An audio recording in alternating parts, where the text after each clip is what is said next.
while we wait for these lions to get a little bit of mobile, we're going to cross back across to James and see what he's been up to, and we'll be back a little later in the drive.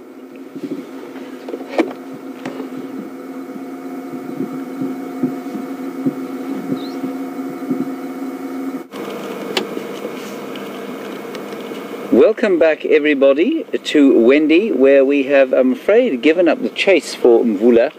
I suspect he has crossed over the boundary.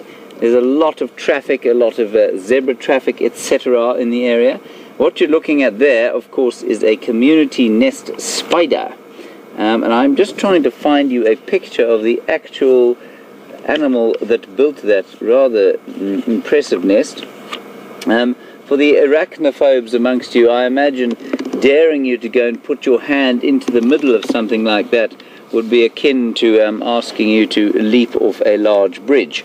But I have done that myself, and the community nest spider is a particularly unterrifying spider.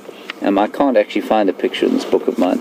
The females, they're all tiny, tiny, tiny, sort of that big, and they live in a sort of hippie commune, if you like. They're the hippies of the arachnid world, except for one interesting fact, and that is that the females eat the males should a shortage of food occur. I don't think that happens in hippie colonies, but if it does, then that's a similarity. I'm not sure of any human communities where that happens. Certainly there's some mental eating that goes on when men step out of line, and that's probably what we deserve, but that's probably as far as it goes. We're going to carry on. My plan is to head down towards Twin Dams area, not Twin Dams, Treehouse Dam area, and see if we can't find something coming down to drink there, perhaps some elephants, and perhaps further tracks of leopard. But Mvula, this stage, is gone and has eluded us. Here we go. Now, because I lack a certain stature, I have required to sit on about 70,000 different cushions to give me some height. Otherwise, I'd probably disappear into the footwell of the vehicle. So I'm just going to get myself comfortable, and now we can go. Right.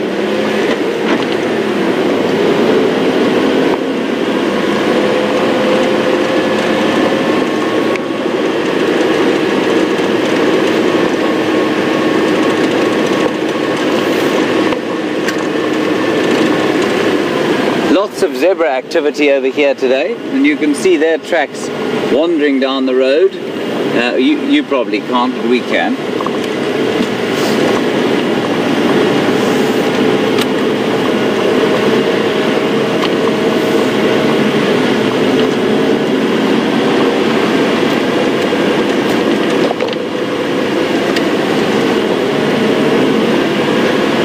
That's us.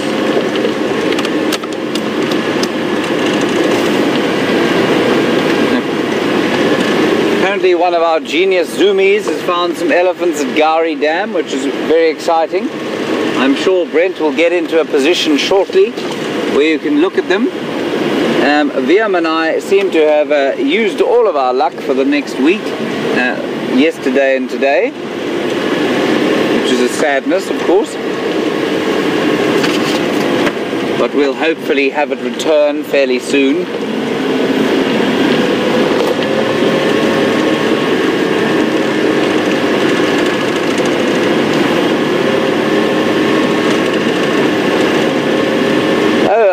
The question about the most gnarled tree that we get here. Viam reminded me of the Balanites Magami or Torchwood. Just took off the aerial there, never mind. It tends to be it's got a very fluted and gnarled stem. And by fluted I mean sort of fluted. Not sure how else to describe it really.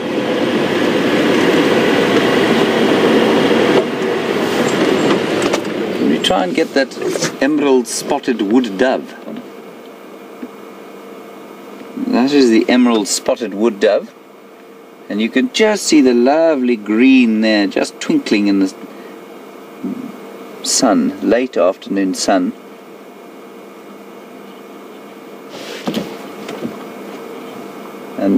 those little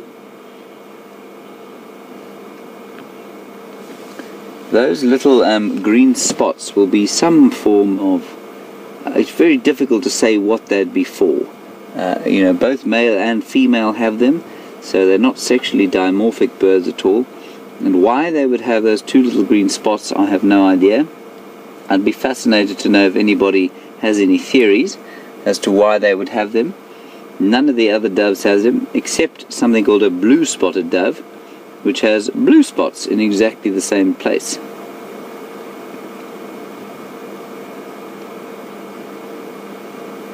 You can sort of see why a dove is the bird of peace. They're very restful to watch, I must say. Well, I find them so. And that is the emerald spotted wood dove that calls as follows in the just as the spring starts.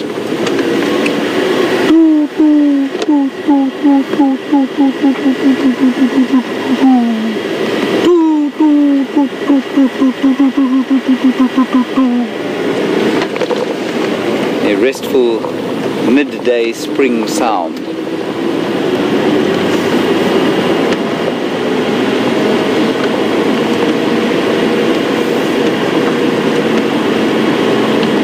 Right, we are going to go across to Brent. He has started the car and got himself into position, and you're going to go and see some elephants. Enjoy!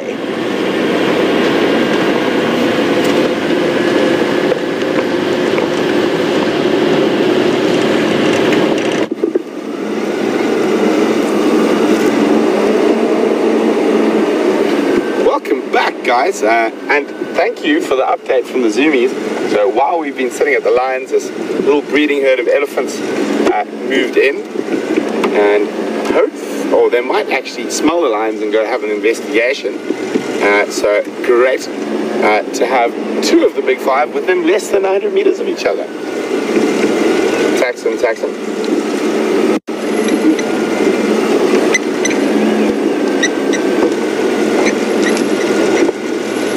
I'm looking for Taxon. He was looking for Njov and the Samakari Dam now.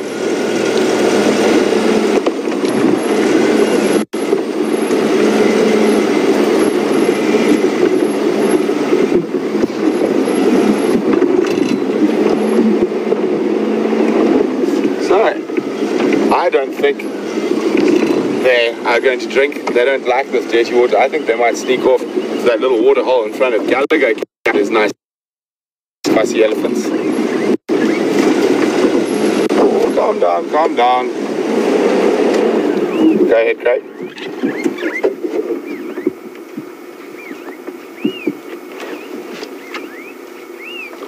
I affirm there's also a breeding herd of Ndlov in this position. Wow! Look at that! Oh, busy following small breeding herd and a whole bunch arrived behind us. Isn't that actually beautiful? I'm just going to stop for a second so you can actually get sort of a bigger, wider view of what's going on here with all the eddies. They're just on the northern side of the dam, lying up next to Nkuhumas Road.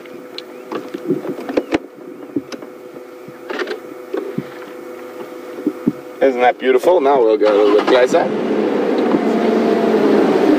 I think I recognize this female with the long straight tusks and with the little baby. I think, if I remember correctly, this might be the female who has that very cheeky little youngster who likes to jump up on his back legs all the time.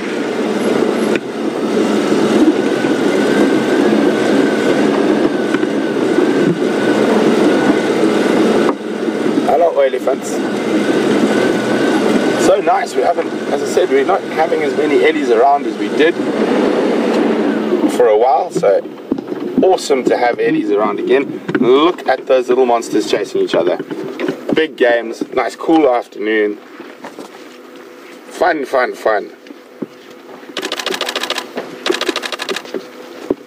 for those who are not used to that clicking, that was just me taking a few photographs quickly. And there he is. He's a very distinct little male elephant. He's got, here he comes, very strange skin pattern. He looks much more wrinkly than the other little guys. And now he's behind his mom. So nice to see this herd. I haven't seen them for a while. There we go. You can see there's almost big blotches, very distinct sort of wrinkles in his skin.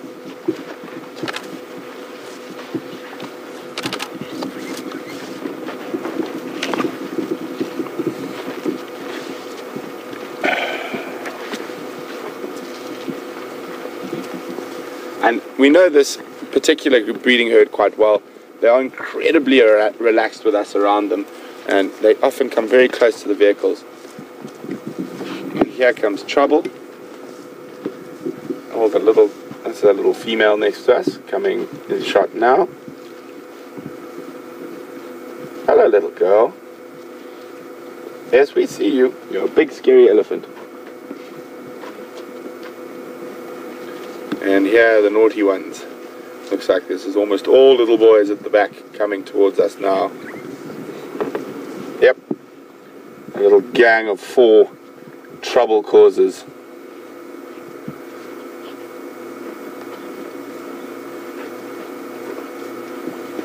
Yes, hello my boy. We see you. You're big and scary.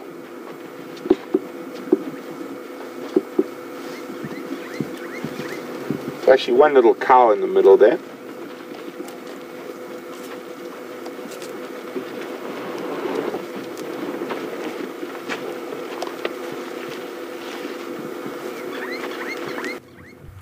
We're just going to keep quiet and see how quietly an animal of that size can move.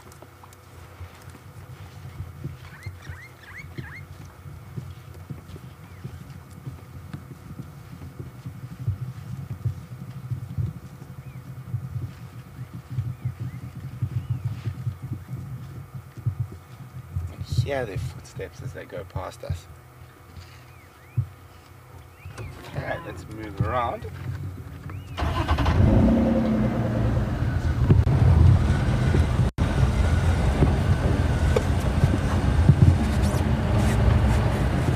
I'm getting the smell of a must bull somewhere, but I can't. Must, so in that heightened. The bulls coming at the back. Those look too young to be in proper musts. Some more young bulls coming. So we've got a big cow here, and there's some more coming from right at the back. And this is a particularly large breeding herd.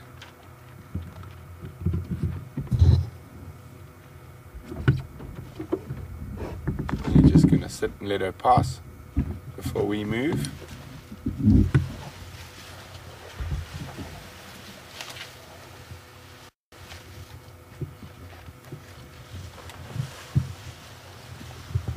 So it's a never-ending parade.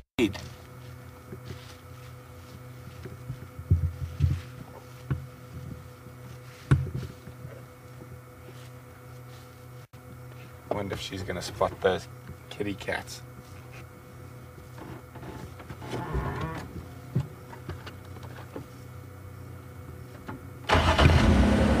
Got a few more there, and I'm just going to go stay with that female that just crossed in front of us, because she's the only one who's quite up high who might spot those lions.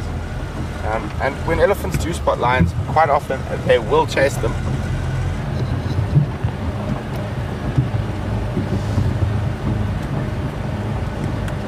Especially a herd like this that's got a few young calves in the herd. Let's see if the lions' heads are up. Yep, all the lions' heads are up, watching the elephants go past.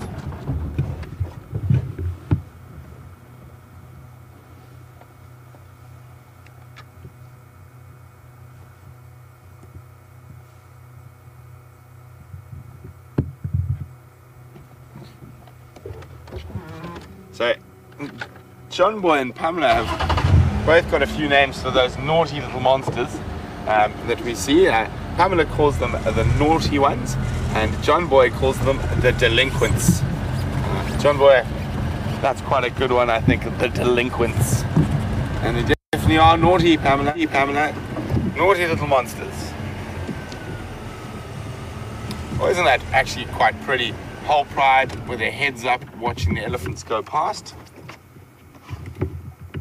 in that beautiful late afternoon light.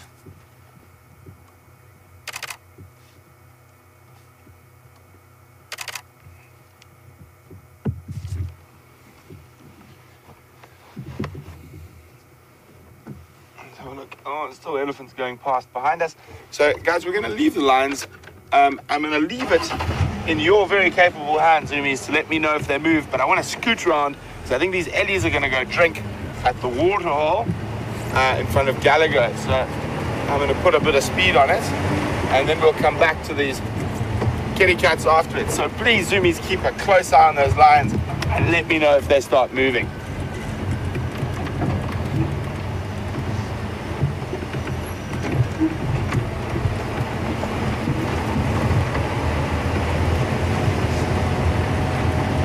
Hold on. Oops, the daisies.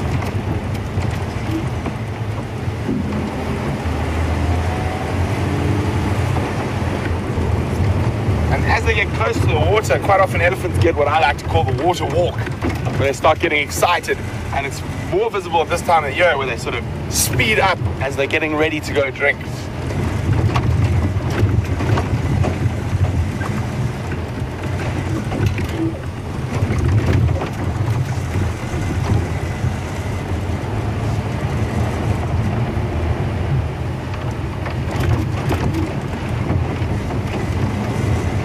What a fantastic start to the sunset safari. Lions and elephants.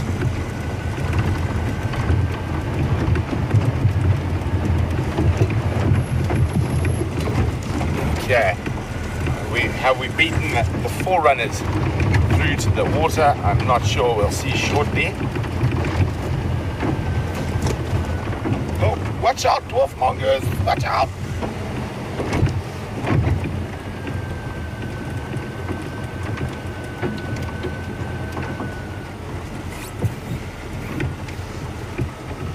Oh, now we've got so many decisions to make, guys.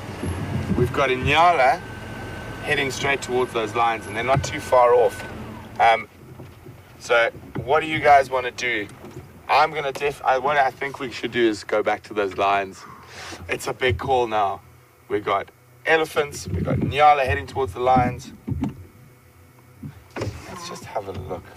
And how far do we think these Inyala are away? Probably 200 meters. Are they heading down to drink, or are they going to stay here? But in the meantime, I think I get quite a nice view of Inyala and an elephant. Well, let's pile the species, get those multiple species screenshots going. Saw the Eddies just in front of the Inyala. There we go. Behind the Inyala, sorry. Forgive me. There, Bryan? No, not quite working there. A little bit back? A little bit back? Yeah. Well, Inyala's not being so cooperative. But it doesn't look like the Ellies are heading to the water as quickly as I thought they were. Stopping for a feed.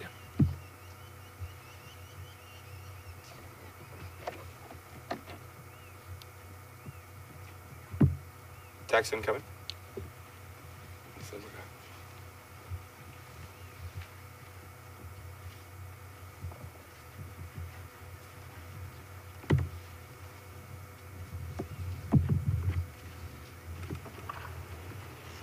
Yeah, they are definitely going for that water, so. And the Nyala, I think they're probably more feeding than heading for a drink. So I think let's stick with the Ellies for a bit longer.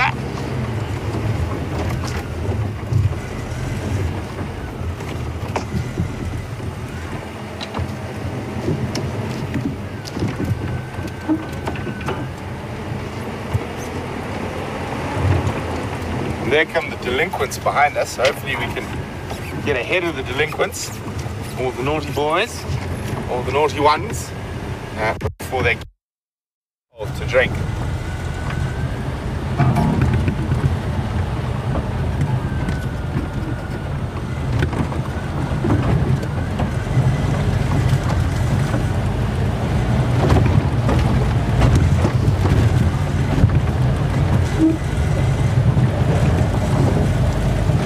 They can take much shorter routes through the bush than we can. We got to go the long way.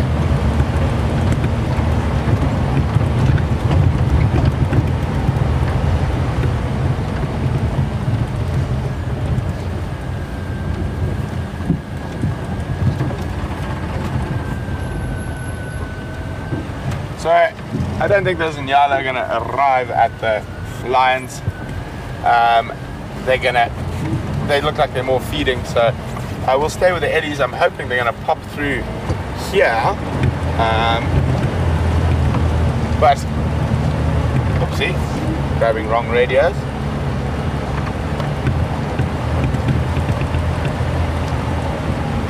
But I'm hoping now we are going to be in the prime position. Yeah, now this is for one of the first times with wildlife and filming. Bryan, you get to choose your shot. Where's the sun? Where do you want the ellies? Do you want to go around this side? Yeah. There we go. And here we go, the water walk is on! Get our shadow up the way. Bottom! How's that? Perfect. There we go.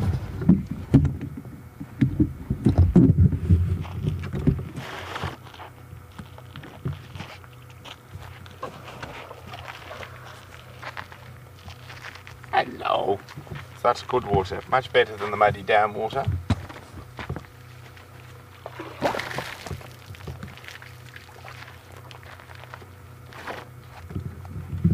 And here come what looks to be some of the delinquent crew.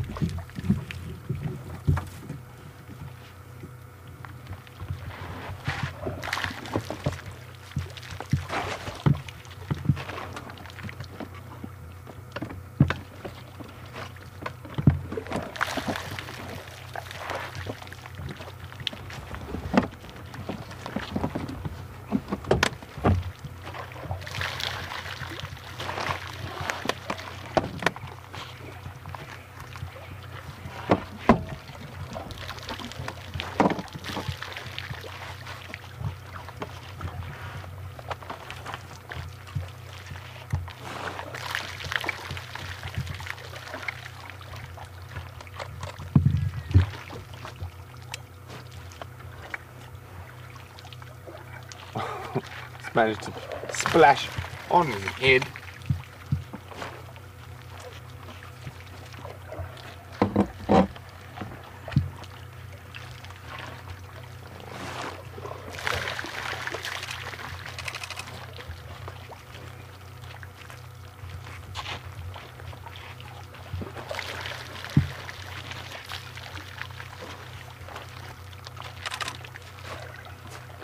Such beautiful late afternoon light on them.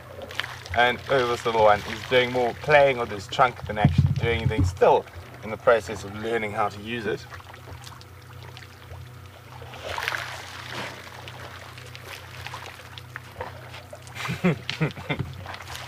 Isn't that sweet? I don't think he's actually getting much water into his mouth. Seems to be going everywhere else.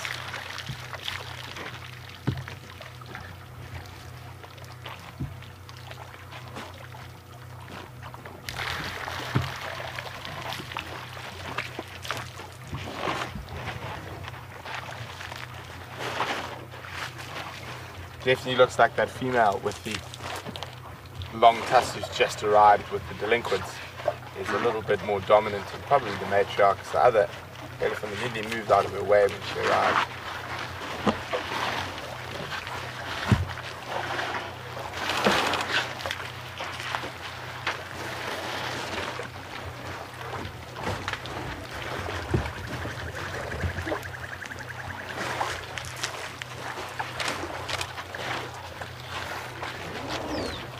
Isn't this incredibly special to be able to sit this close to a herd of elephants? And you can see they have taken very little notice of us. More interested in that nice cool water.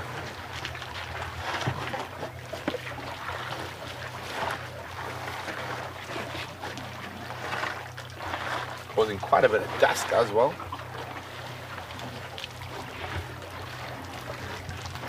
See how they had it. If they have a choice, they chose to come to this little pumped pan as opposed to drinking muddy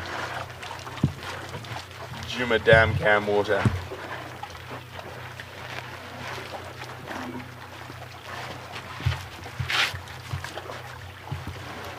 So all this activity is happening less than sort of 3-4 meters from us.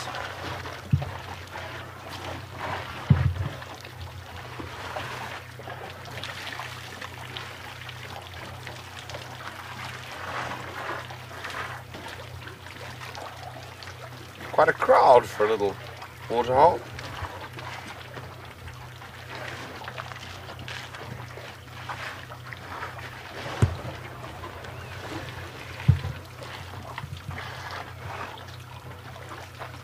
You can actually almost smell the dust that's getting water on it. So that, almost like that first rains, that first few drops of rain, a very similar smell to that. And we can smell elephants quite strongly.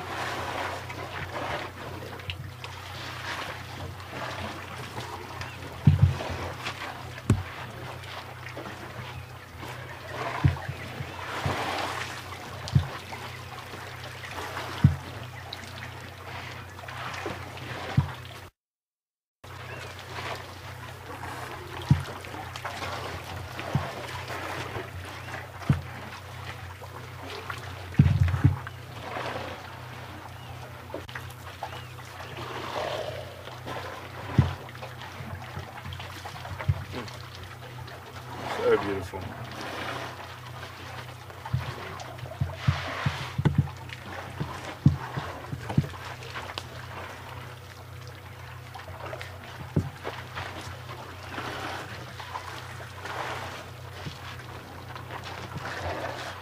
Okay, guys, let's try count how many elephants we've got here. Let's do it. Try to do it by camera, even though there's a pile. Where do you want to start? I'm trying to think. It's going to be quite difficult. We almost have to count feet. You can see one right at the back behind them who hasn't come down to drink, young bull with the one tusk. Oh, I don't even see that one you're seeing more from higher. Okay, so how about you count and I count and meet somewhere in the middle. 2, 3, 4, 5, 7. Let's go around the waterhole first, then try to figure out afterwards. So 1, let's start on the one in the center. 1, go to the left. Oh, 2, 3, 4, 5, 6, 7. No, keep still. You've been counted now. 8, 9, 10, 11, 12. Oh, 13 in the back. 14. I guess probably around 20, but I can't see all of them, and there are still some coming. Hello, lady. How are you doing? Did you enjoy your drink? I wonder if this is the same female who seems to like you. Last time, I think we were sitting in the exact same position at the exact same place, and the one female came very close to us.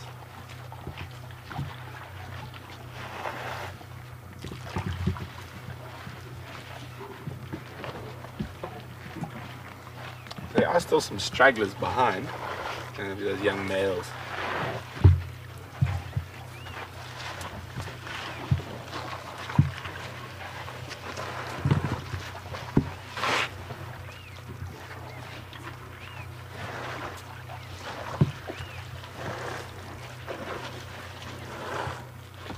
Hi, Virginia.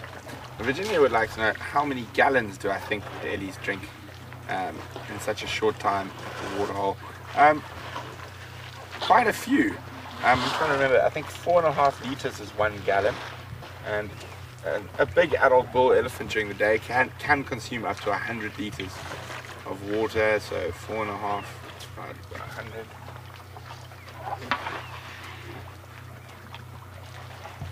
Give me a second. Maths is definitely not my strong point.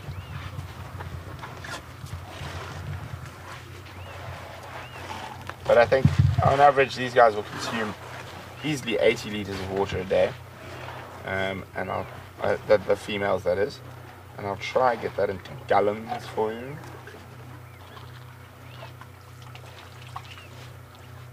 It's about 17 gallons of water a day that these guys would drink, but not always in one sitting.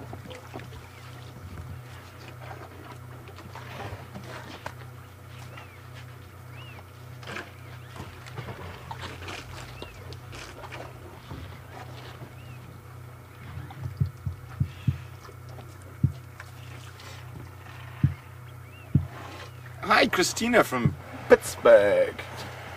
Christina would like to know how much water one adult elephant can hold within its trunk. I'm trying to remember, but I think it is about, it's a couple of liters. I mean, maybe even as much as 5 or 6 liters. I'm not 100% sure. I'm going to see if I've got something in my big book.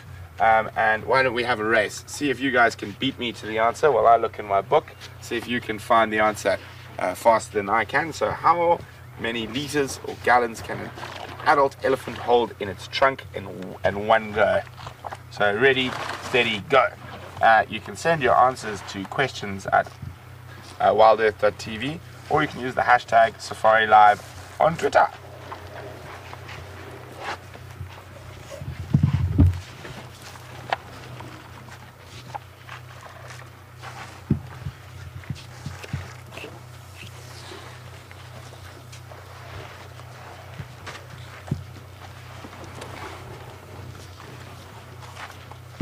You can see how close this young bull is to us now.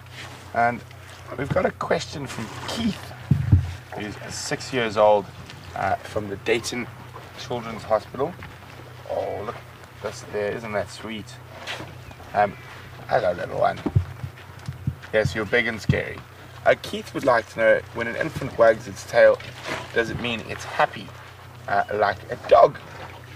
Well, Keith, not really. More the wagging of the tail is generally more to keep flies and stuff away, and other things that might irritate the elephant.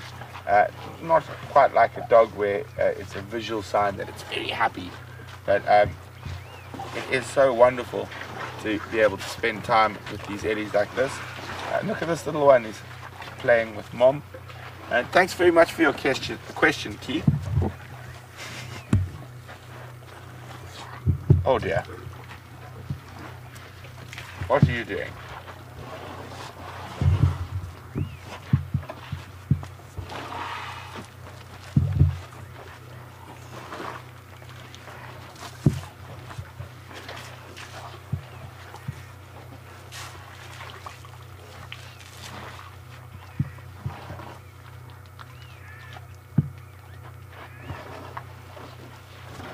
Hi, Len. He's a student from the Crawford Plains School in Canada. Len would like to know where the ear canal is situated on an elephant, in the front and the back. And there we go. There's a great opportunity there. You can actually see into the ear canal there a bit. And there we go. So it is in the front. It is quite well hidden. You can see it's got some hair around it. It's just a little bit of protection. And you can see there behind the back, nothing. Len would also like to know why are elephants' ears so big. Then one of the main functions of elephants' ears is cooling them down. So they can hold up to 8 liters of blood in both their ears, and when they're flapping like that, blood that is warm from the rest of the body is transported into the ears, and you'll see there's a very large network of veins in the ears, and as they blow their ears like that, wag them up and down, it enables them to cool that blood, and then the cool blood is then pumped through to the rest of the body. So it is I'm getting tongue twisted today. It is a cooling function.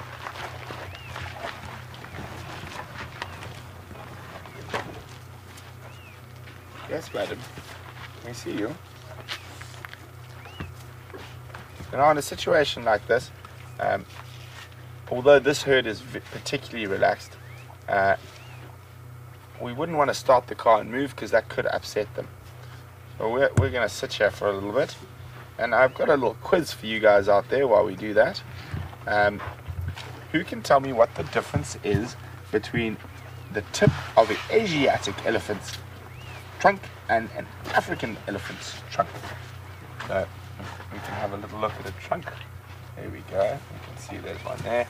What is the main difference between the tip of an Asian elephant's trunk and an African elephant's trunk? And you can send your answers to questions at wildearth.tv, or you can use the hashtag Safari Live if you are on Twitter.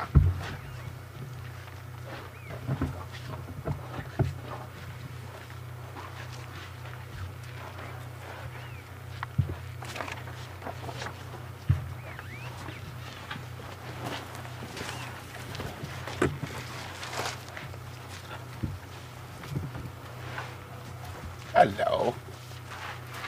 So it looks like they've finished now, and they are heading off into the bush to feed, and we will wait for them to move off, and then we will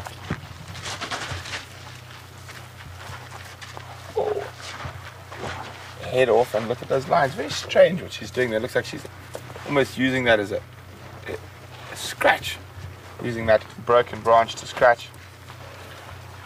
Uh-oh. You ready for a dust bath, Brian? Mm-hmm. Here we go. One elephant just flung some dust up in the air, and we're got a little bit covered in it.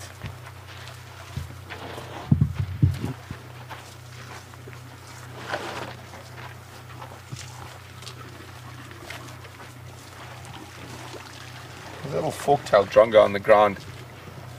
I don't know if you can see him. There we go. Taking advantage of any insects that are possibly disturbed by the ellies as they move past.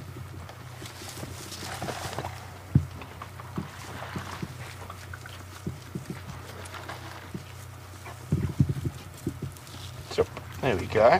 Oh, we got something nice and big there. Like a big grasshopper.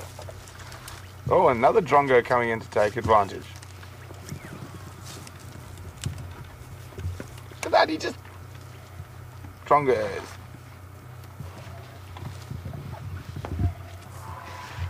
There we go. Thank you to Matt and Kenneth, who were faster than me. I'm going to have to close my book now because you guys were much quicker.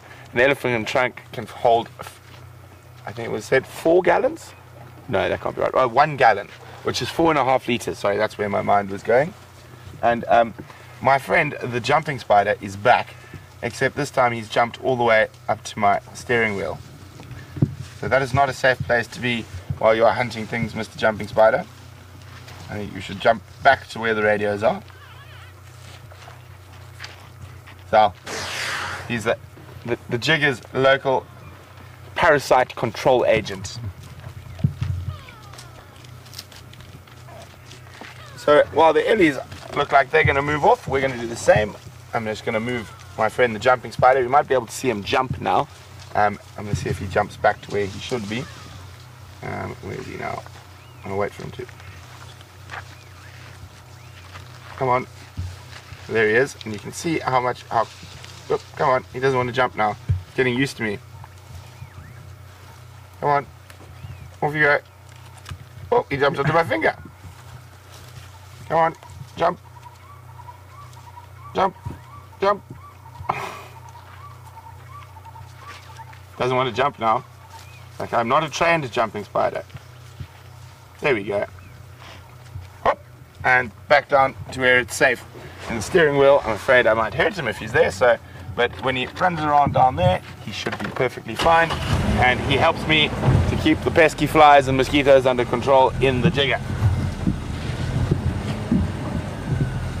He's our pest control agent. And amazing, such a small spider like that can actually catch a fly that's double its size.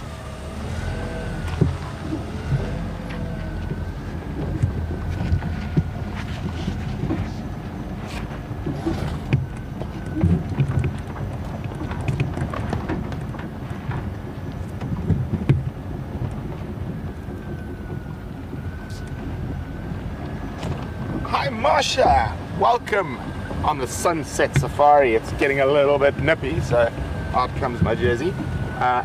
Marsha is from Oklahoma, and Marsha would like to know, why wouldn't the elephants, or would the elephants warn the Nyala about the lions being so close by?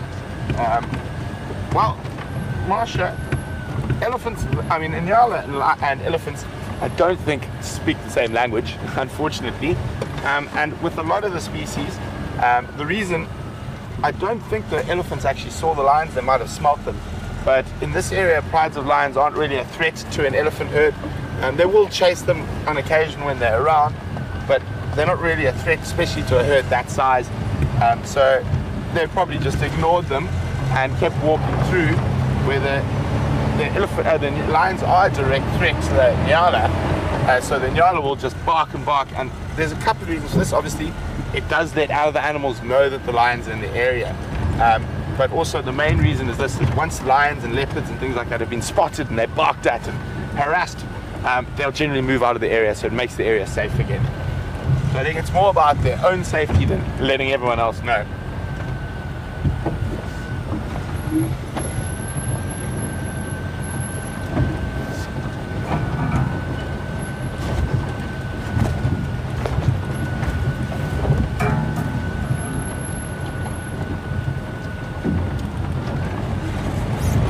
Well done to Morning Glory, Elise, and many others who got that correct about the difference between the trunks of Asian and African elephants, and it is that the Asian elephants only have one tip to the trunk, whereas the African elephants have that double tip, that prehensile tip. So while we're making our way back towards lions, we're going to cross across to Commander Bond, who is with a predator of another kind.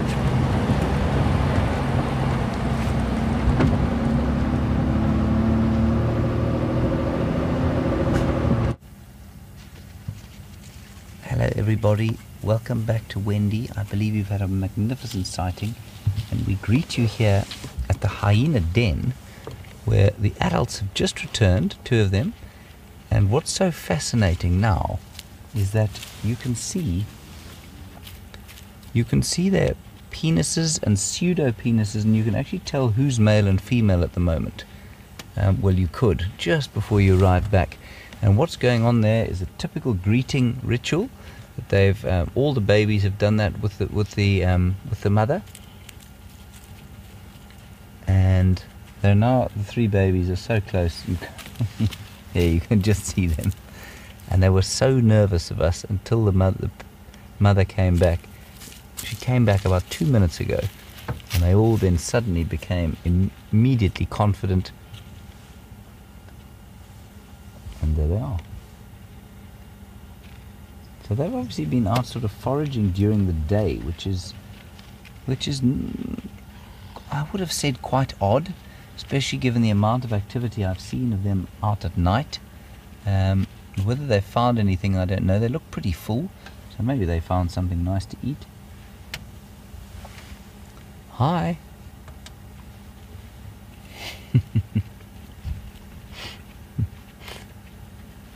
Oh, very sweet. So I was reading the other day, you can now sex these youngsters by, you can tell if a male is a male or a female is a female from the pseudo-penis, depending on whether it looks like sort of pinched on the end, and the males are pinched and the females are not.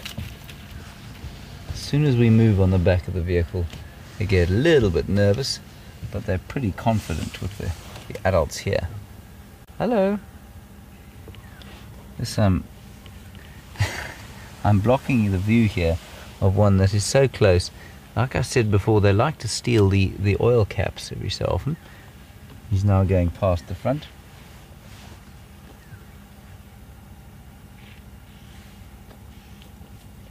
And one of them is now trying to suckle.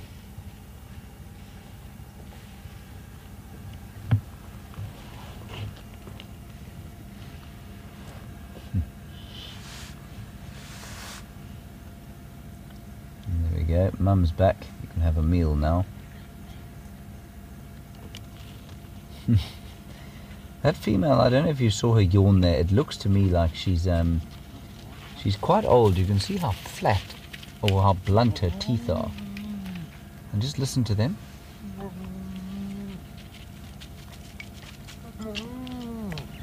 Isn't that a wonderful sound? That one is way too old to be suckling.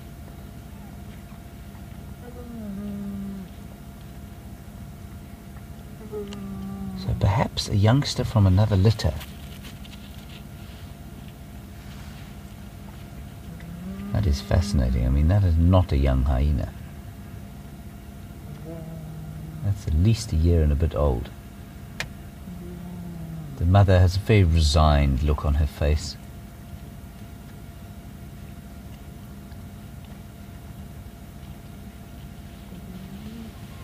And there's now one, you won't be able to see it, but there's a youngster sitting not 2 feet from me. Every time I look at him, he goes running away.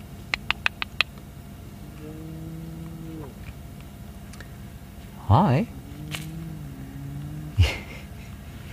He's literally 2 feet from me, and Viam would show you, but the camera...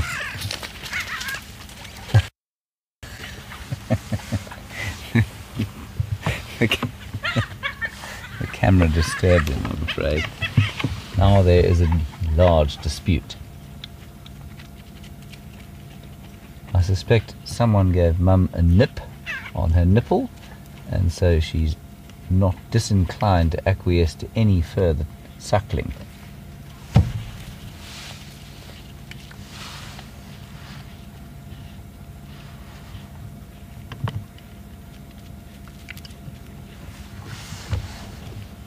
There we go. Order is restored.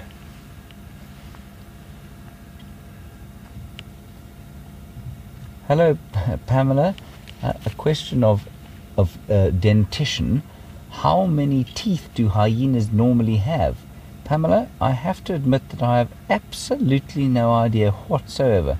I can find out though. I'll do my best to do so.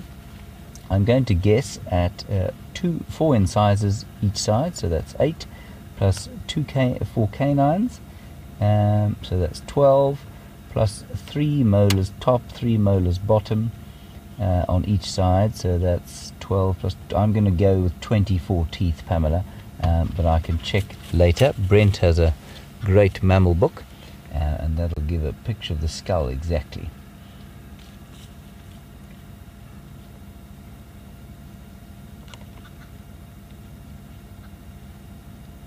So I think that youngster, or the one paying so much attention to who is clearly the matriarch, is definitely a youngster from another generation.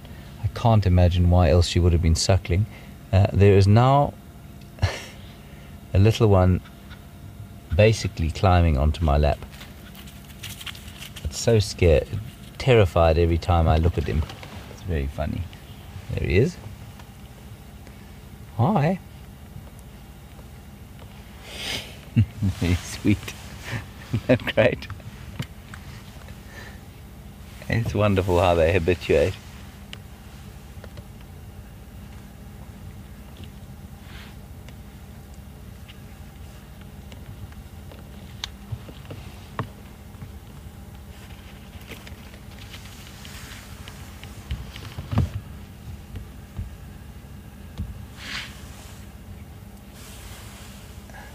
Two lovely questions from Alberta, Canada, from Chase, and sorry, I'm just having a quick look here. There we go. From 2 students at Crawford, I think it's called Crawford something, in Alberta, Canada. And you want to know, first of all, good question, why are they in such a big group? Well, this is not a very big group of hyenas. They'll get up to sort of 50 individuals in East Africa in one clan. This is a pretty average size. This isn't the whole clan. I mean, this is a small grouping of the clan that has this as its territory, I would imagine. Isn't that sweet? And related to that question is, you know, why are they in such a big group? Is that they need to defend themselves, and so the bigger predators tend to be in groups. So lions are obviously the biggest predators we get out here, and they're always in a group, and then the hyenas are also always in a group, and they're the second biggest. Leopards aren't. The dogs tend to be, so our biggest dog is the wild dog, and they live in a group just like wolves do in Canada, and so it's mainly for protection, and also because they're more effective hunters as a group, in the case of hyena. But they're not they don't hunt in this particular area as much as lions do, and so they do spread out when they go foraging and looking for food. But they like to be, we're just going to go over there, there seems to be some more suckling going on. So they do like to be in a group.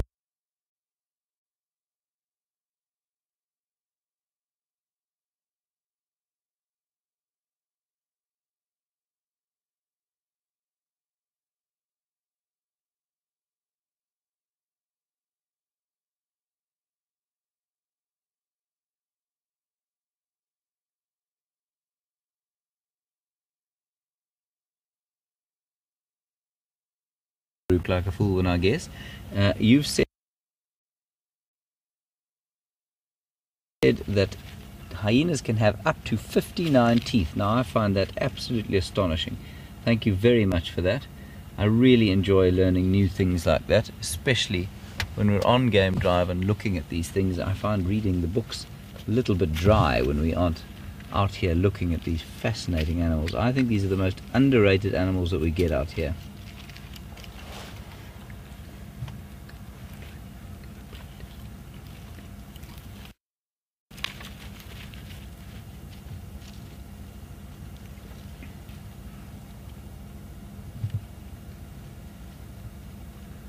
Hello Gurpreet, lovely question. You're also from Crawford Plains in Alberta, Canada.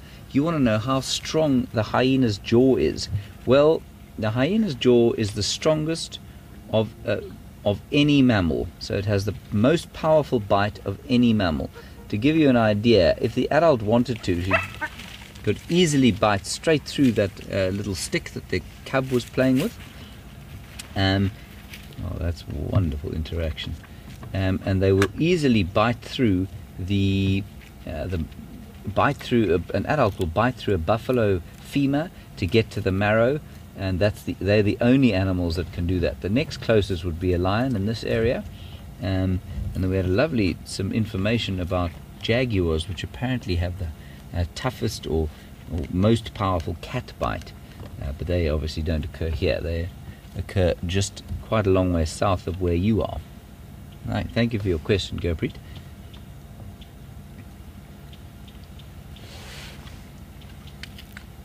Hi.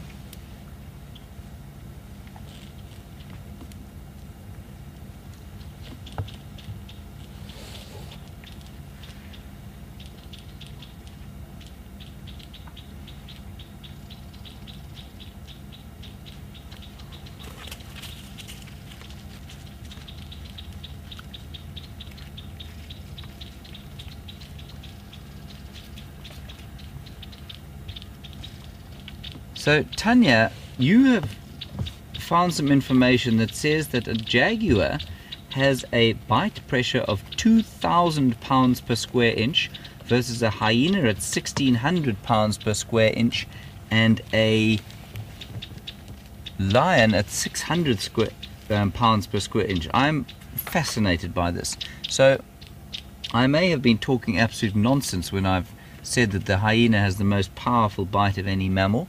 I'm going to go and do some further research, but certainly out here it has the most powerful bite. But that's fascinating. I'm clearly underestimated the exceptional power of the jaguar's jaws at 2,000 pounds per square inch. I mean, that is a substantially powerful bite. I wish we could show you this little hyena here that's trying to bite bits and pieces off the door of the car next to me, but unfortunately he's so close. I'll tell you what I'm going to do. I'm going to move very slowly and get out my phone, which is off, turn it on, load the camera, and when he comes back I will take a picture and I will Instagram it. Possibly not immediately, not much signal out where we are here.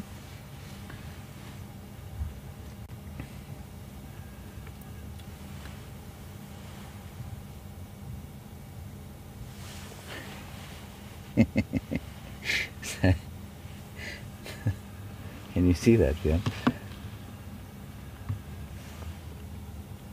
It's not there we go.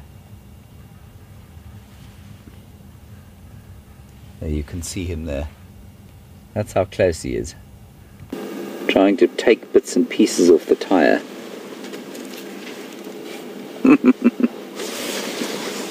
I think these are the most underrated African animals there are. And hey, no, that's the oil cap. You can't take that. Go on, clear off. Don't look at me like that. Hey.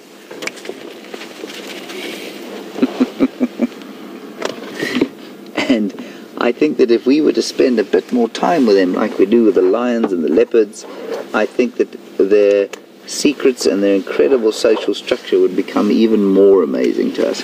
The Lion King, as I've said before, has done untold damage to the reputation.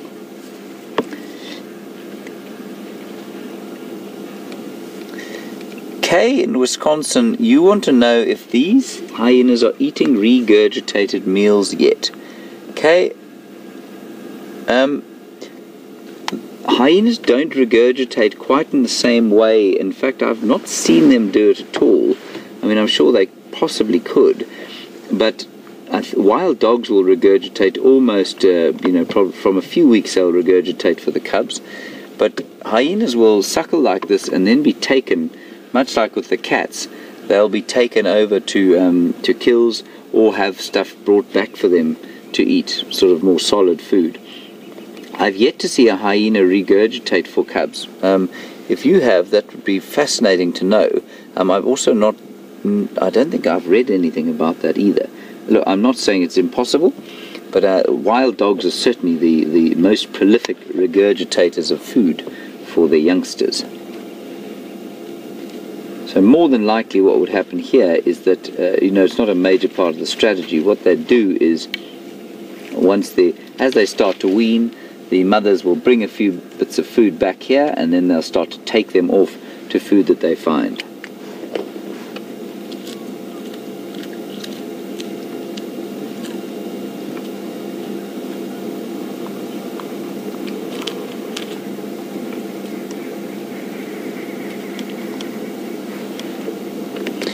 Hello Genevieve, New York. A beautiful question, very nuanced answer that I'm going to have to try and give to you. And I was actually doing some reading on hyenas today as we watched that cub chewing on the end of her mother's nose. I mean, that is an astonishing thing to see. Genevieve, you want to know, the females have much higher testosterone levels than the males, which has conferred certain advantages, but you're saying, why have other animals not done that, and what sort of was the evolutionary pressure perhaps that drove them towards this sort of unique social structure? Genevieve, I'll tell you what the advantage of it is. The advantage of it is that in so many animal societies, the role of the male is simply to mate, and then he disappears, and that's the end of his job. Now, that despite the fact that he has all the size and the ability to protect, he will often not do so.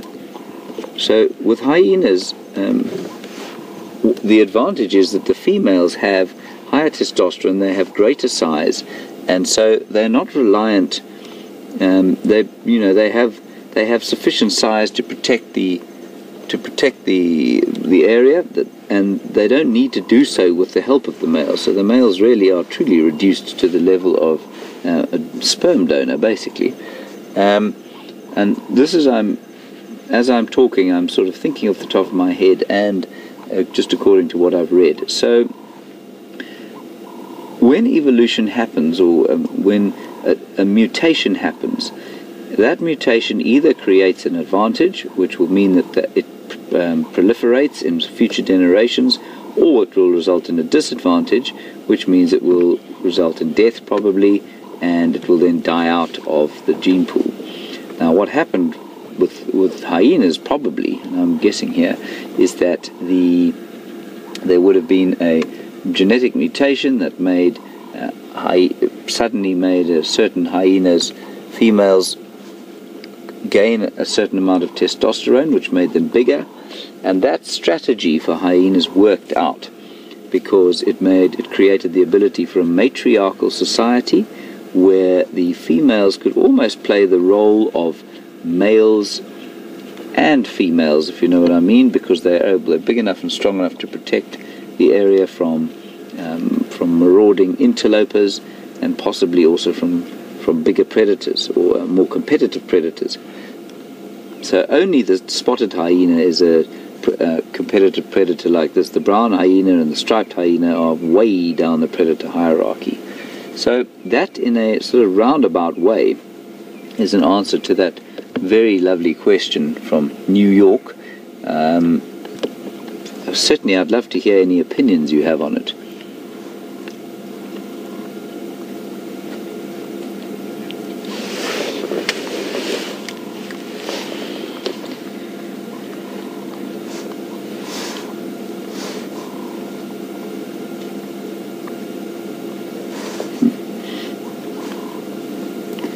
Jennifer in Canada, another brilliant question. You want to know, do the males not have testes? You know, they've both got what looks like a penis. Do the males not have testes that makes it obvious that they're males? The answer is yes, but so do the females. The females' labia are sort of packaged such that they look like testes, so that which would reduce when they get older, but when they're young and it's sort of breeding age, they look almost identical to a scrotum. How you can tell though, as soon as a female has had young, her teats obviously will remain relatively swollen, which the males won't have, and so that's quite a good way of telling. But in these youngsters, as you see them there, being fairly indiscreet on camera, you won't be able to tell the difference. The best way to tell the difference when they're this age is the shape of the pseudopenis or penis. And the pseudopenis tends to be very straight and unshaped on the end, and the penis has a sort of pinched end to it.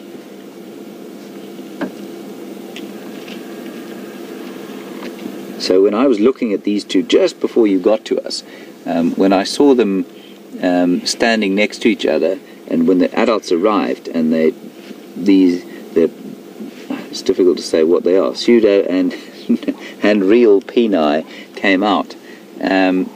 One was definitely pinched and the other was straight, and as I surmised last time we were here, I said it's most probable that one of them's male and one of them's female, because if they had both been female, one of them would have killed the other.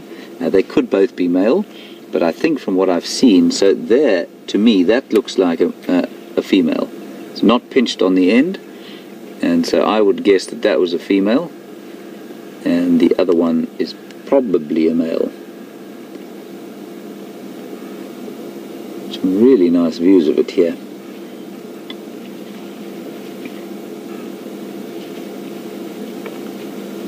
There, you can see that one's much more pinched than the other. So I'm going to believe myself here, or choose to, make myself feel good.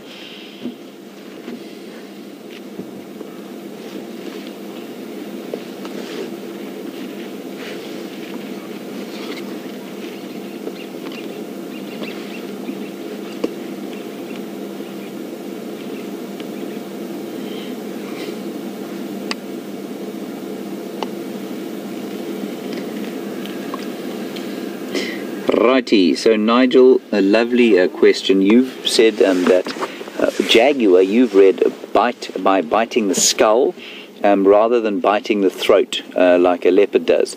Yes and no. A leopard with small prey will do exactly that. It will bite the skull or the back of the neck here, because a swift bite to the back of the neck, and all cats will actually do this, will snap the spinal column and result in death immediately. And when they go for the throat, what they're trying to do is to stop the animal being able to talk. So as soon as you could just do it yourself, put your hand on your throat and squeeze, that's quite difficult to talk, and especially if there are two canines like that stuck in there. And they'd want to stop the animal calling, the victim calling, because obviously if for a leopard or a cheetah do it especially, it stops attracting. As soon as these animals like hyenas hear the distress call of a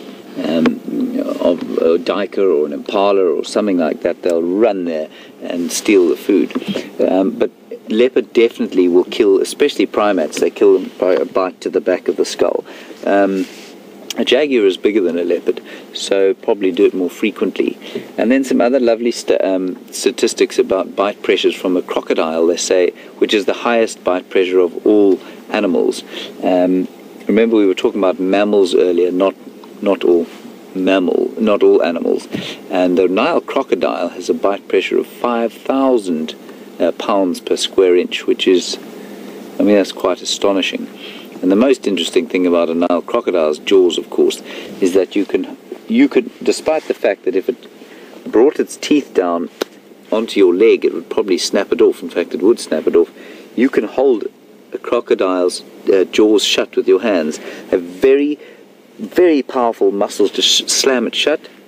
Very poor at opening. So you can actually tape them shut with sort of insulation tape. So if you want to jump on the back of a crocodile and try that before it bites you, that's how to do it.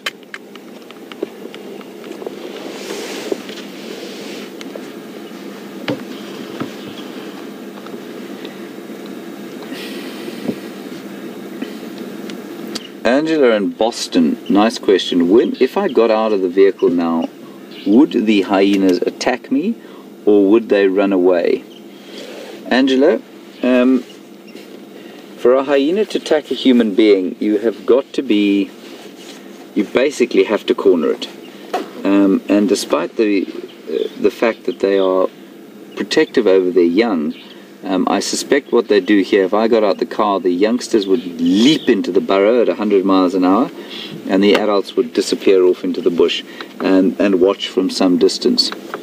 I think, from my experience with hyenas, especially on foot, the probability of them actually coming after me would be very small. Even maybe if I got my hands into the den, they might try something, but I think it's highly unlikely.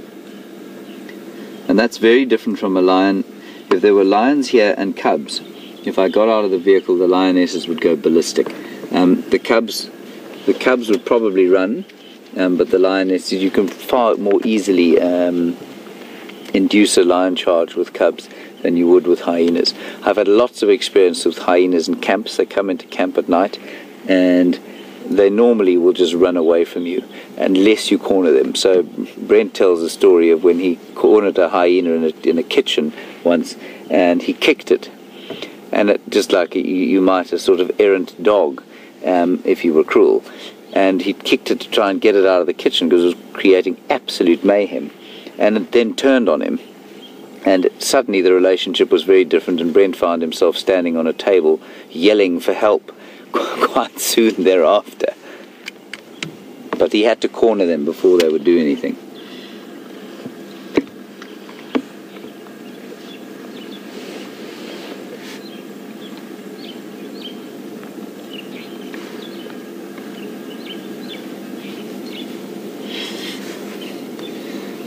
Hello, little Cameron, aged 5 at Dayton Children's Hospital.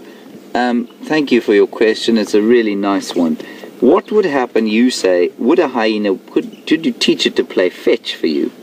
The answer, Cameron, is that I don't think you could, and I'll tell you why. A hyena is more a cat than it is a dog. Now, I don't know how much experience you have with domestic cats, but if you throw a stick for a domestic cat, it will look at you as though you're mad. Dogs have a very different response to that, and a lot of dogs have been trained from many, many hundreds of years ago to go and fetch things and bring them back, and it mainly had to do with hunting. So that people would go hunting and they would either wound an animal or shoot it when they needed to eat it, and then the dogs would go and fetch it. And that's where that response to fetch comes from. It's really inbred into some of those dog breeds. But a hyena is not a dog, remember that.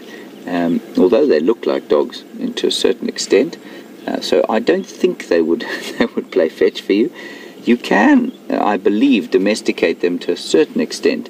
That means, Cameron, that you can, if you raise them from when they're very little cubs, they will become quite tame, but I still don't think they will go and fetch balls and bring them back, especially with jaws that powerful. They'll probably just snap them in half and bring them back and eat them, swallow them whole.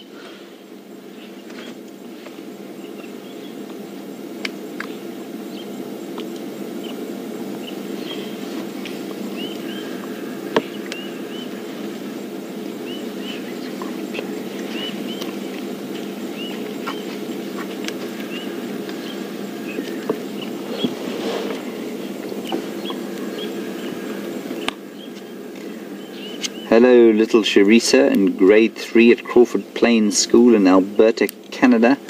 I hope you're enjoying your summer. I'm sure you're supposed to be on holiday soon. I'm not sure why you're at school.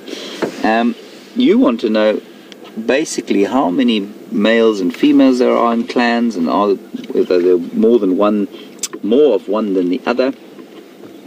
I'd say the ratio is probably pretty close to 50-50, Sharissa, if not slightly in favor of males, because of the fact that if they're born as twins, two females are born as twins, one will kill the other. So I would say there are probably slightly more males than there are in a clan. Remember, this is not the whole clan. The whole clan will have a huge area in a reserve like this, and they're only in one place like this because they have a den. And so this is a sort of mother and a nursemaid, and they look after the babies until they're big enough to forage on their own and forage with the clan. You will only find the whole clan coming together at a really big kill, where they've all been called together. They will recognize each other if they see each other, but that's basically what happens. So I would say slightly more males than females. Nice question, that.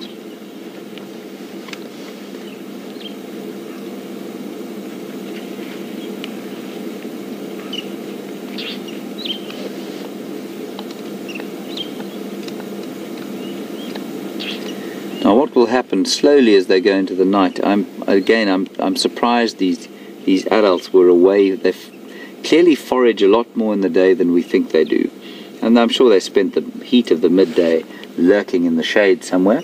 But I suspect at some stage during the night these adults will go off looking for something to eat.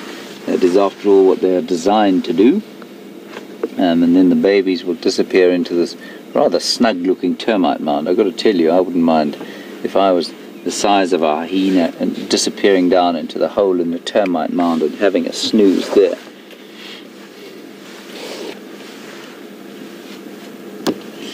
Pamela, how long can hyenas live for? Pamela, if I'm not mistaken, up to about 15 years probably out here. I suspect in captivity you could probably push them up to 20, 25 maybe, probably 20. Out here about 15 years, so just a bit longer than the lions do, mainly because I think their lives are slightly easier. They don't have to defend so much territory, and they don't do quite so much in the way of physical hunting, so they don't get damaged by hunting, and they don't fight nearly as much as the hyenas do.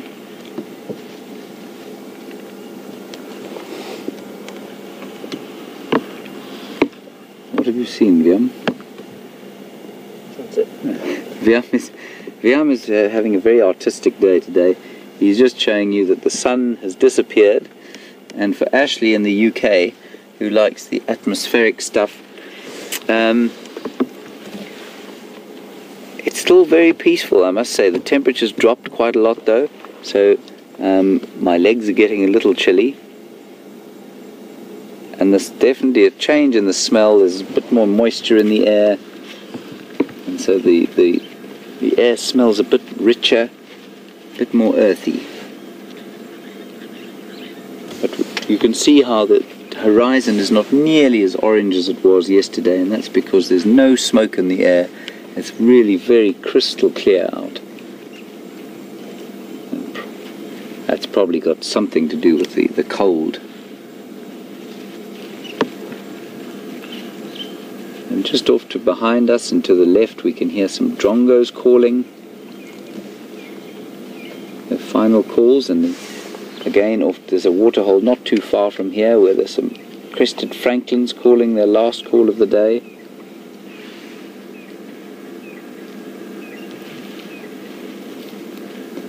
Hi John boy, you want to know how many individuals there are in this clan? The answer is I couldn't possibly tell you. These are the only ones that I've seen from the clan, and I'm assuming that the clan is much bigger than this. There are no males here, so I'm assuming that the males and possibly some other sub-adult females are out and about the place looking for food. So I'm afraid I don't really know how big this particular clan is.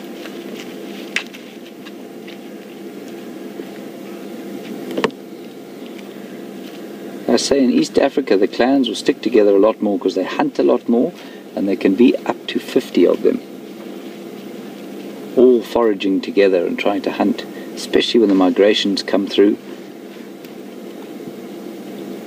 But here, much smaller than that. I'd be surprised if the clan numbered more than 10 or 12 individuals.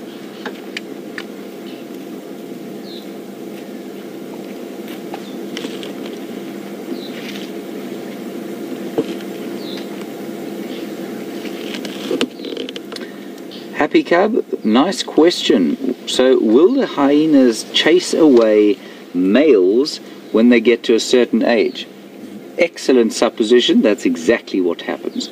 So the males, once they reach about a year, will be tossed out and have to go and find themselves another clan to live in, and that obviously prevents any kind of inbreeding, which is very helpful for the long-term sort of longevity of the species, and then of the offspring of this particular clan. So the matriarchal society is mainly one of females and their sisters, cousins and aunts, and then the males will be fairly unrelated.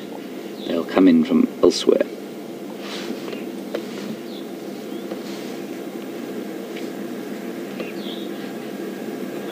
Look how beautifully coloured they are for this time of the day and for this kind of vegetation. So you can imagine them walking through here when it gets just a little bit darker, and the camera is pushing the light a bit, so it's not quite as light as it looks there on the camera. You can imagine them walking through the bush at night. Very easy for them to hide. Slightly blackened ears at the back, a bit like lions, but not nearly as marked.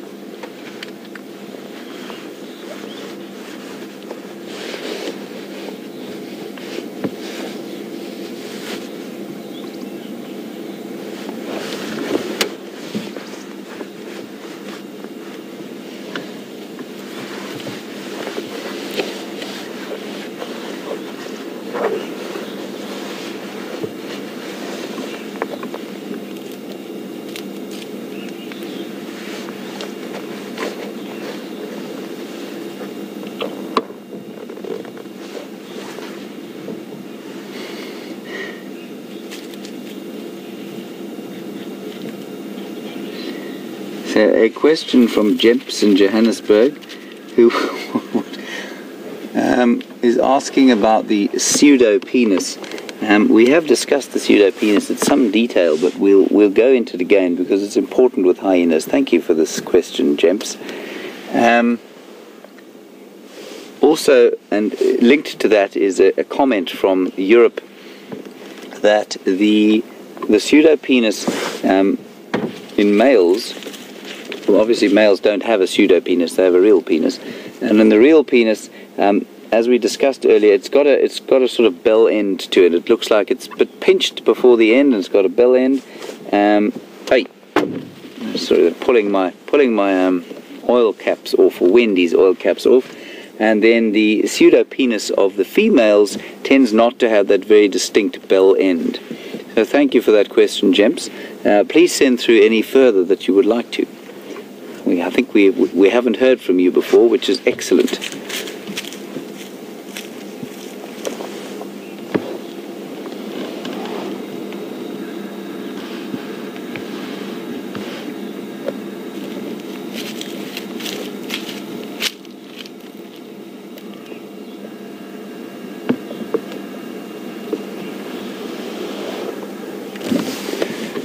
So I think we'll probably sit with them just a little bit longer, just before it gets too dark for the camera to be able to see them, and then we'll press on and see what other nocturnal creatures we can find. Like I say, I don't think the adults are going to spend most of the evening here. I think they'll probably go off and see what they can pilfer and steal from other predators who've done the hard work. Alternatively, they might try and catch something themselves, but they don't do that a huge amount in this area. Because of their design, they like to hunt in open areas and where they can run prey down, and that's not so easy in the thick bush that tends to make up most of the Sabi sands. something quite interesting is that I have not smelt them, and hyenas can smell utterly horrendous. And unlike the wild dogs, which have a very obvious sort of doggy smell, the hyenas here don't seem to have much of an odor about them, but they do mark territory with a particularly foul-smelling anal gland. But they thankfully haven't been doing too much of that around here of late.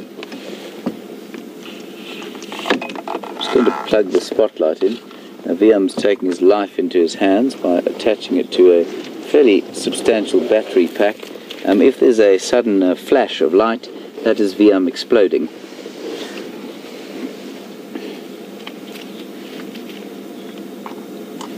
And then I will have to operate the camera as well. Whew, there we go.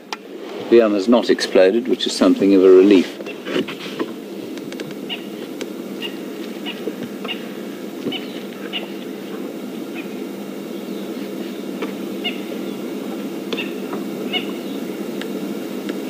We don't want to put too much light on them because they are young still, and we don't want to give them any disadvantage. If a big male leopard came across them on his own and the adults weren't here, they would be in a bit of trouble. So they need to stay quite close to the den and have all of their sort of senses and functions in full order in order to avoid any danger.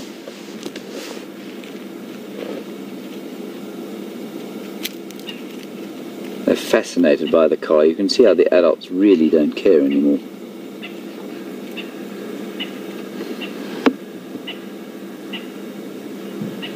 The one that's suckling is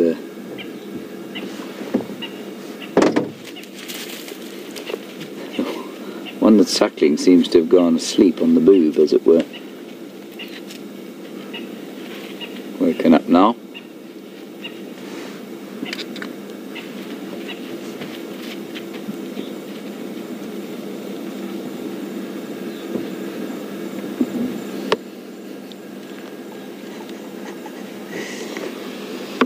James in Johannesburg, you ask a fairly commonly asked question. When will the clan eat again? The answer, James, is basically when they're hungry again. And I suspect that will be the adults look fairly well fed as it is. The youngsters will eat whenever they can, probably. I think probably that the adults will bring stuff back for them. But the adults will try and eat during the course of the night, I suspect. But it is very difficult to tell exactly when they're going to eat again. They don't have restaurants on tap down the end of the drainage line, sort of thing. So they're very opportunistic hyenas, and they'll eat pretty much whenever they can, unless there's a huge surfeit of food.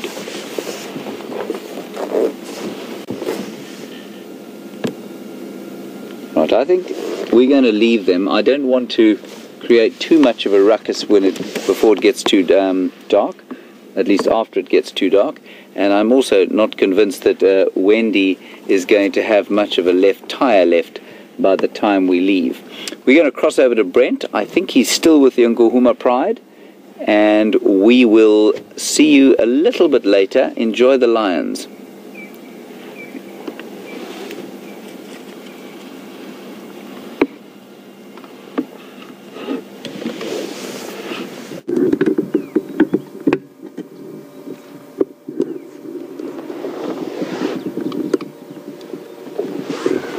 Welcome back, everyone. As you can see, we're still with the Nkuhumas Pride, and they are still very lazy lions. Unfortunately, there's been very little movement. There's been nothing coming down to the waterhole to entice them into hunting, but there is a little bit more movement than there was earlier, and there's a little bit of moaning and sighing and a little bit of stretching. So we're hoping that is the precursor to movement shortly. So we're not going anywhere. Don't worry. Enjoying these kitty cats, even though they're not doing too much at the moment.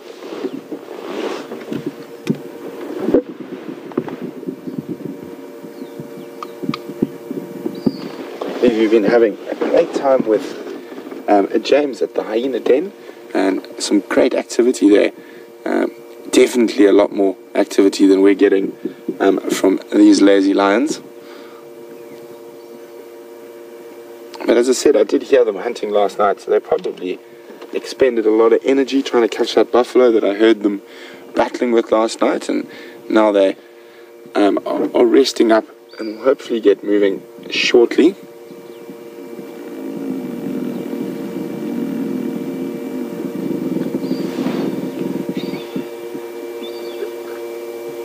So I don't know if you could hear that, but that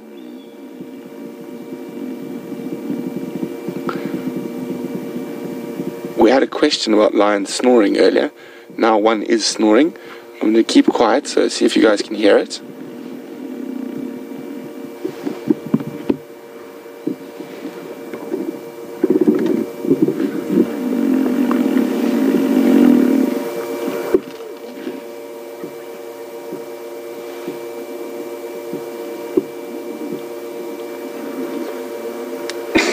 It almost sounds like Andrew the art fox snoring when he has a nap on the couch during the day.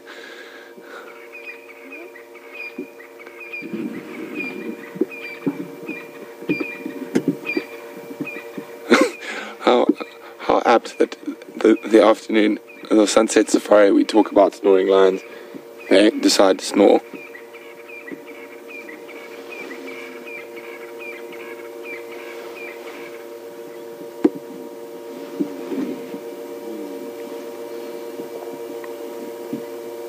And there's Junior, curled up.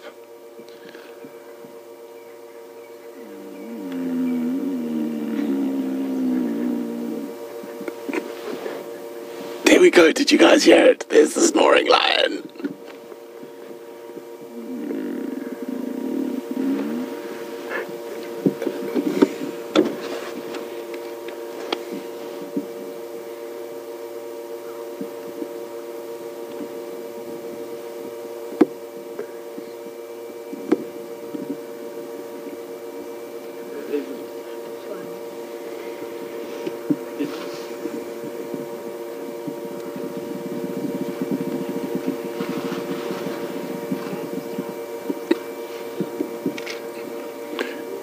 So the lion's lucky it's a lion. We had a rule when I was at boarding school when we lived in dormitories. Anyone who was just keep snoring. It was amazing. Our rule at boarding school: if someone snored in the dormitory, you're allowed to walk up to them, punch them in the stomach, and it taught people very quickly not to sleep on their backs or sides wherever they snored. So I don't think I'm brave enough to go give the lion a tap in the belly. Do you know which one it is? I'm trying to work it out. I think it's this young female, just because her head's at a strange angle.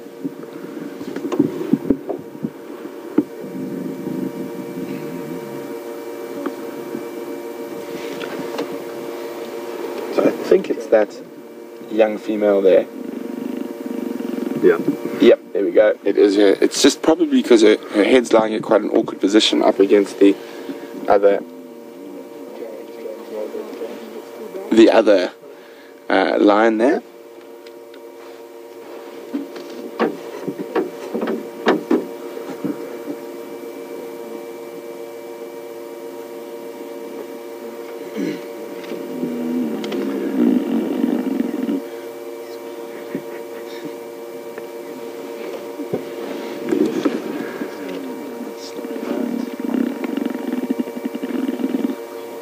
It seems to be getting louder, the snoring.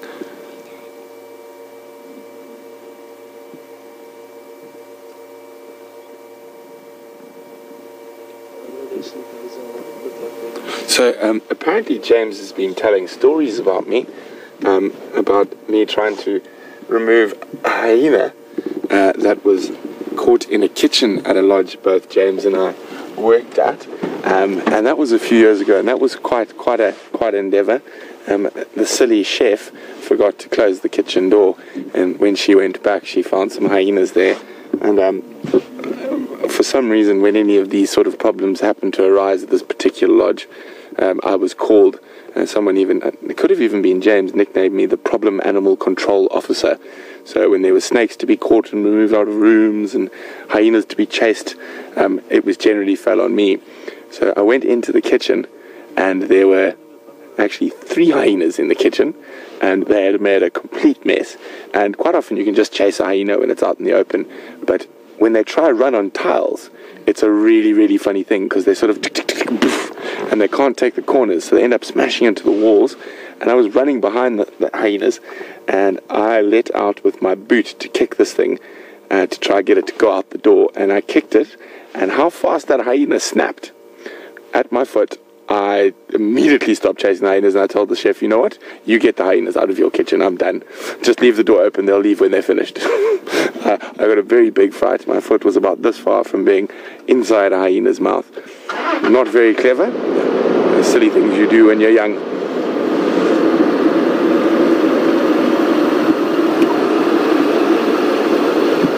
So, not much movement here.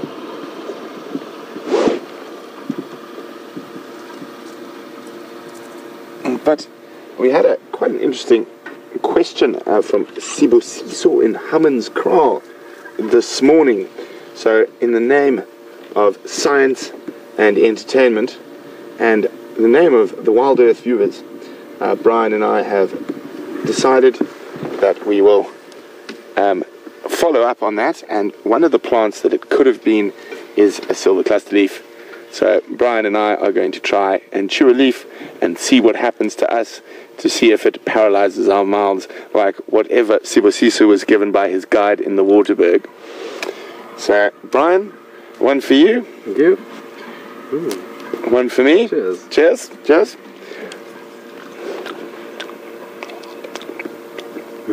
Silver cluster leaf.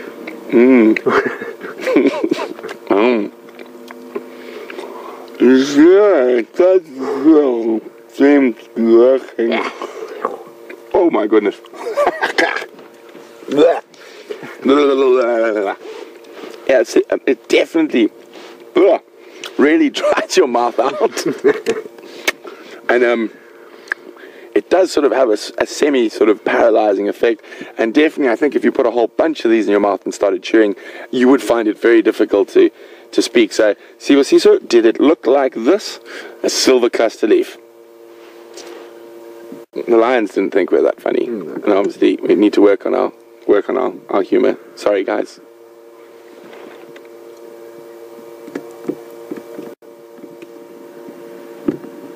Oh, that was vile. I need some water.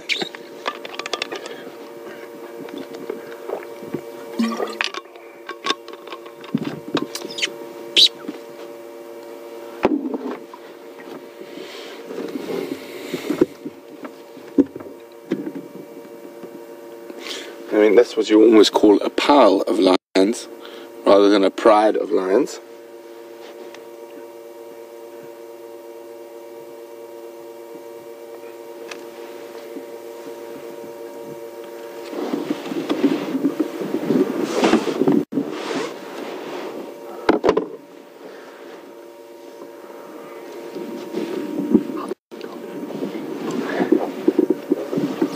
Okay, guys, well, unless something happens in the next second and the lions leap into action, we're going to hand you back over to James and see what he's been up to, and we'll be back with you a little later in the drive.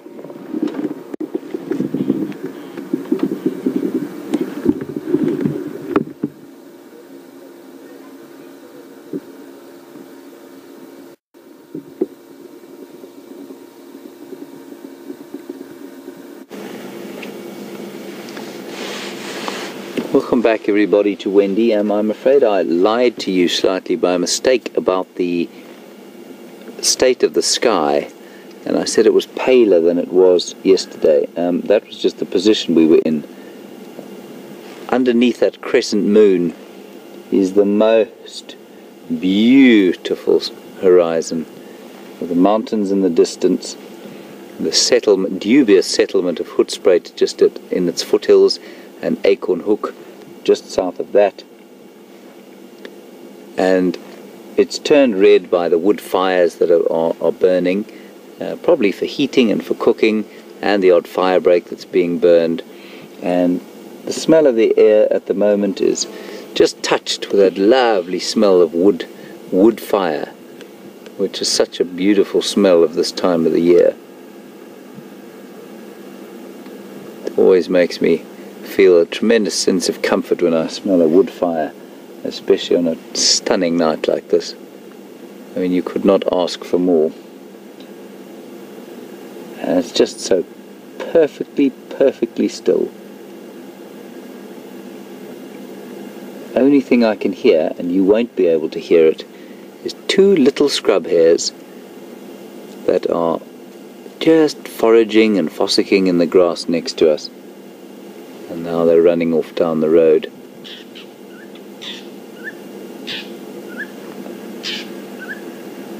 And of course the fork-tailed drongo, ubiquitous little fellow that he is at this time of the night. Look at that beautiful moon. I hope that's the drongo there, just flying through the right-hand side of your screen. I hope you're getting some sense of the absolute majesty that Biam and I are being privileged to watch right now.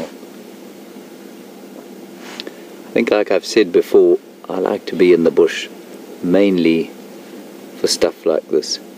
Yes, the animals are exciting and they're wonderful to have, and it's a privilege to spend time with them, but at the end of the day, this sort of scene just fills me with a sense of well-being.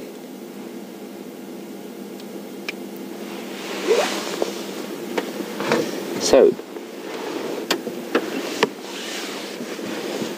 I think we're going to probably leave you fairly soon so that you can go and spend the last little bit of the drive with the lions and with Brent. I believe Brent has bored them so severely that they've gone to sleep. And one of them is in fact snoring, so I shall congratulate him for that when he gets back to camp. We've had a wonderful day. Some hyenas, a fruitless leopard tracking exercise, but that was still quite fun for us. And a chilly day, wonderful morning, and I'm really looking forward to tomorrow morning. Thank you very much for your questions. Some excellent ones, especially from the youngsters at Crawford Plains in Alberta, Canada, and our friends at the Dayton Children's Hospital in Ohio. Thank you for your questions. You just keep them coming. If you're a new viewer, my name is James. On camera is Viam. We are both about 3'4" in height.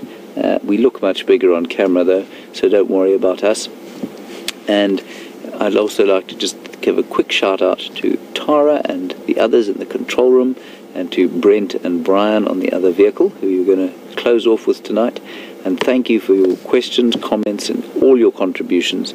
We will see you tomorrow morning in the chilly African dawn. And for the next few minutes, I'm just going to enjoy the silence of this incredible African sky.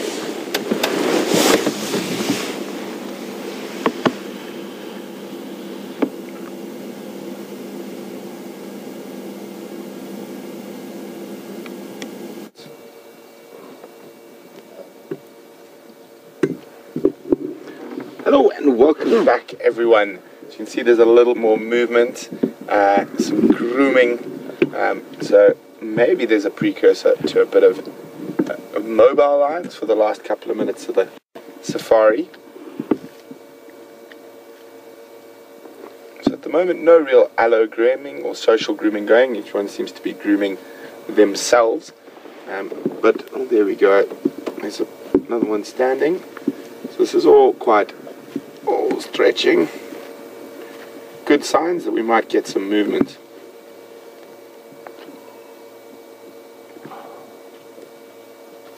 Oh, or we could just lie down again. There we go, there's the first bit of social grooming starting. Very important in lions, that's social grooming. Oh, there's a yawn.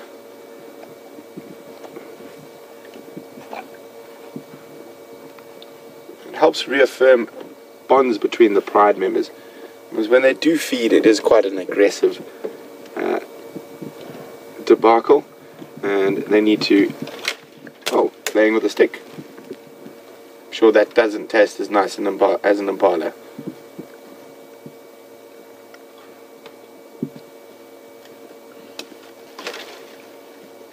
You can see even the adults can be quite playful when they're waking up.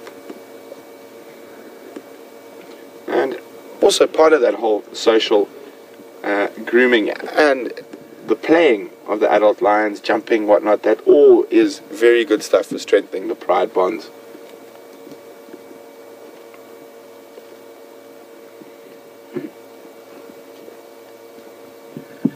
So in this little pile right next to us, probably no further than 5 feet from the door, we've got 1, 2, 3, 4, 5, 6, 6.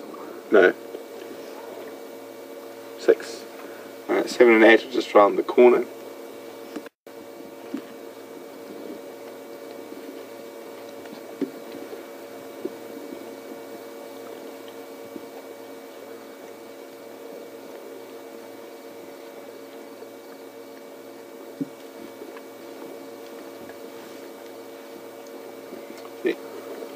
There's a three-way lick going. One lioness licking the one that's licking the other.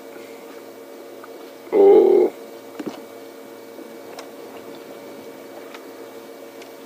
Oh, that looks nice.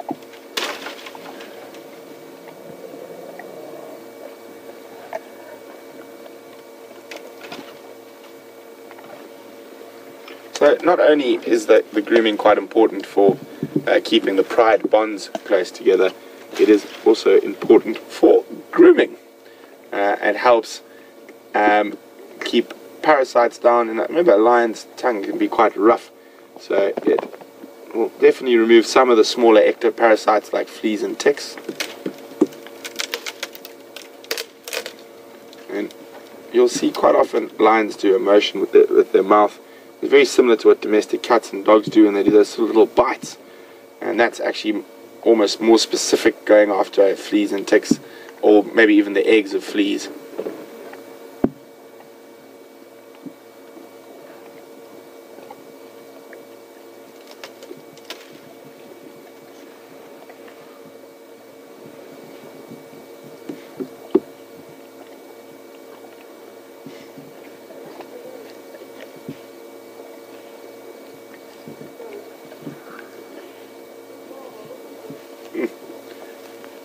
Such an amazing and special thing. I'm always in awe every time I get to spend time with animals like this, even though they've been sleeping. Just being able to watch this sort of secret little window into their lives, and them not taking any notice of us. There's a very, very special feeling I get when I'm out in the bush with the animals. Can't really describe it. Or maybe I can. It feels like I'm at home. So there we go. That was a bit of the de-fleeing movement I just talked about there. She did.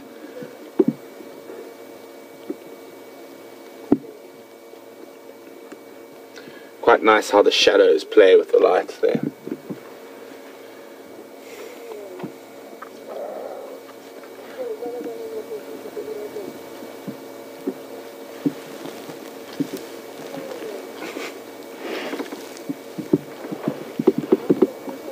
Oh, stretched.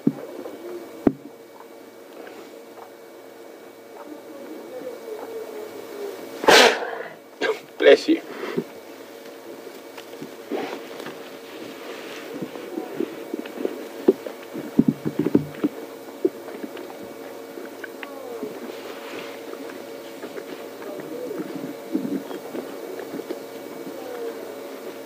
So most of the animals in this pride are looking really well and healthy. A little bit on the hungry side, but nothing too serious. Oh, jeez. Look how lithe their skeleton is, how they're able to flex their spine like that. And obviously that's quite important for hunting. And they do contort in some amazing positions while they're in full chase. Incredible athletes, lions. But definitely the sprinters. Lion and leopard. Short bursts of extreme speed and power, followed up by lots of inactivity.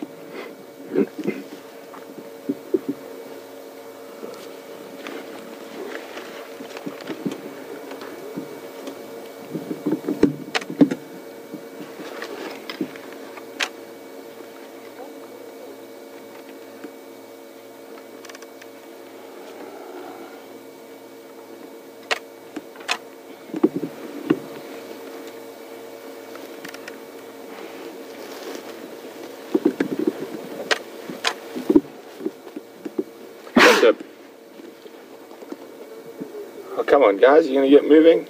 I don't think they are going to get moved too far. I think it might be a little bit of the get up, walk 5 meters, go to the loo and have another sleep. We're just going to go forward a little bit to check. Oh.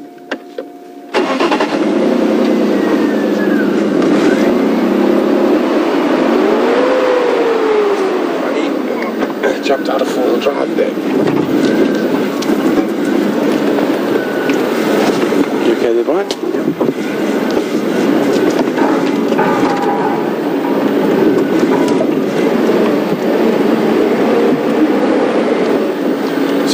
They are moving off into a thick block to the north of us, which is never really a good sign for us because our boundary isn't too far from there. But it has been a great day spending almost all day with them. Here comes old Junior, always lagging behind, lazy male.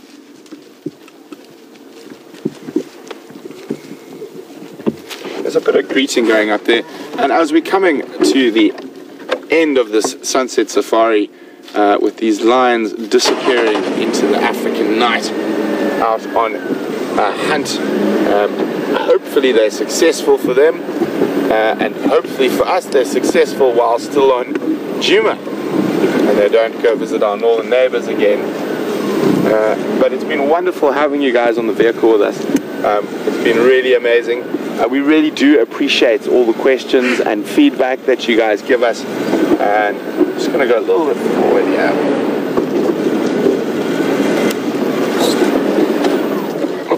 There we go. The questions and feedback and that you guys give us, we really do appreciate it. And it's an absolute privilege for us to be able to share our love and knowledge for the African bush with you. So please join us again for the sunrise safari tomorrow, and we're going to have a great time. So from the Thumb, Bryan and myself and Tara and everyone else in Final Control, have a splendid evening, and we will see you bright and early for the sunrise safari.